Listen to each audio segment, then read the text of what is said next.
the rapid support forces as thousands fled under heavy fire.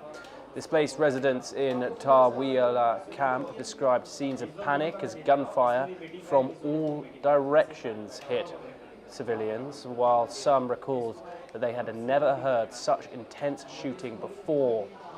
Many civilians say they were robbed by RSF fighters as they escaped, losing their money and phones. According to the United Nations, more than 36,000 people have fled towns and villages across the Kordofan region as fighting spreads across the east of Darfur. The RSF, which has been battling the Sudanese army for the last year, now claims to be massing along a new front line, raising fears of more displacement and violence ahead. Let's take a listen into what some of the survivors had to say. والله يعني أنا كنت نايم والصباح يعني طبعا فجأة استفاجأت في أول يوم يعني كان في تدوين مكثف شديد يعني ما حصل مرة يعني التدوين ده حصل في حاجة يعني الحين ده من الصباح الساعة 3 ولا الساعة 4 صباح كان بلدنا يعني جاءت كثير تدوين ما عرفنا حاجة يعني كل الناس يعني يلا في نفس زمننا اللي احنا ماشيين فيه ده في بين داخلية الرشيد واحنا ده ما شفت له جزء عن هنا لكن تدوين ده فيه قدامنا ورانا ده موجود. بدأنا لقينا يلا في السير بتاعنا في أثناء السير لقينا طبعا الدعم السريع موجودين في الشارع.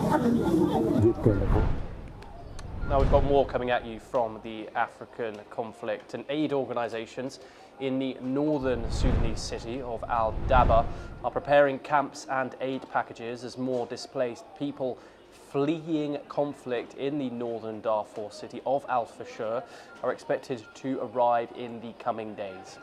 The rapid support forces have captured El Fashur, which was the Sudanese army's last holdout in that Darfur region, marked a milestone in Sudan's civil war, giving the paramilitary force de facto control of more than a quarter of the country's territory. Now, according to the Red Cross, tens of thousands of people have fled El Fashur after the RSF seized the city, and it was likely that tens of thousands more are still trapped without access to food, water, or medical assistance. According to reports, nearly 2,500 displaced people are expected to arrive in Al Daba in the coming days. Let's take a listen in to some aid workers working out of the region and what they have to say.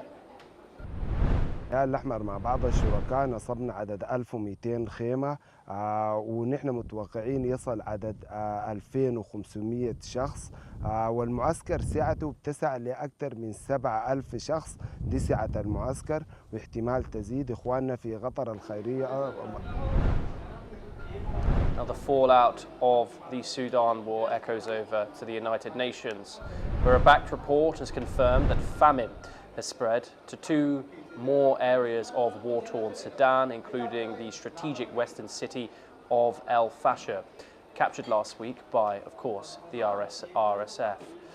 The Rome-based Integrated Food Security Phase Classification, or the IPC, said famine conditions have also been confirmed in the besieged city of Kurduguli in the southern Kordofan state. The report warns that 20 additional areas across Darfur and Kordofan are now at high risk of famine as fighting between the army and the RSF continues to cut off humanitarian access. Aid agencies say millions are trapped without food, water, or medical supplies, while security conditions make relief operations extremely difficult.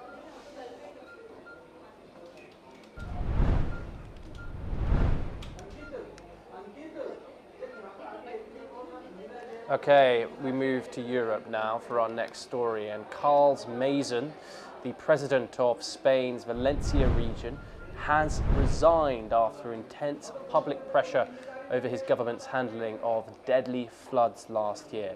The announcement comes more than a year after torrential rains and flash floods swept through eastern Spain, killing over 200 people and leaving thousands displaced. Mason, who is a member of the Conservative People's Party, had faced widespread criticism for his administration's response to the disaster. He had previously resisted calls to step down, insisting that his government was working on long-term recovery measures. Let's now take a listen in to how the residents of Andaya, one of the worst hit areas, reacted to Carlos Mason's resignation. Pues yo creo que tendría que haber dimitido hace ya mucho tiempo. Lo he visto una maniobra así desesperada a última hora y además veo como que echaba las culpas hacia afuera. Que me parece que lo tenía que haber hecho antes, porque no aparte de por la presión del público, sino por conciencia propia. No he conocido un político en mi vida ni una persona que sea tan sinvergüenza y que tenga tanta cara como esta persona. Pues a ver, yo creo que está echando balones fuera de su terreno. Creo que la principal culpa la ha tenido él, porque para eso es el presidente. También creo que detrás de él va muchísima más gente, sobre todo Pedro Sánchez, entre uno de ellos. Creo que la dimisión... Now for our next story, we stay in Europe, and emergency services in Rome are carrying out urgent rescue operations after part of a medieval tower collapsed near the famous Colosseum. The Torre dei Conti, a 13th century landmark currently under renovation, gave way just after 11:30 a.m. local time, sending rubble into the street and filling the area with a thick cloud of dust. Authorities say at least one worker remains trapped under the debris, while another has been hospitalized with serious injuries. Eyewitnesses report a second partial collapse soon after the first, narrowly missing rescue teams who had just pulled out a colleague to safety. Let's listen in to some of the stakeholders. Allora, noi passeggiando sulla strada ci siamo accorti del primo crollo ancora un paio d'ore fa. Dopo successivamente nel rientrare, sempre sullo stesso percorso, ci siamo proprio sostati nel momento che c'è stato il secondo crollo.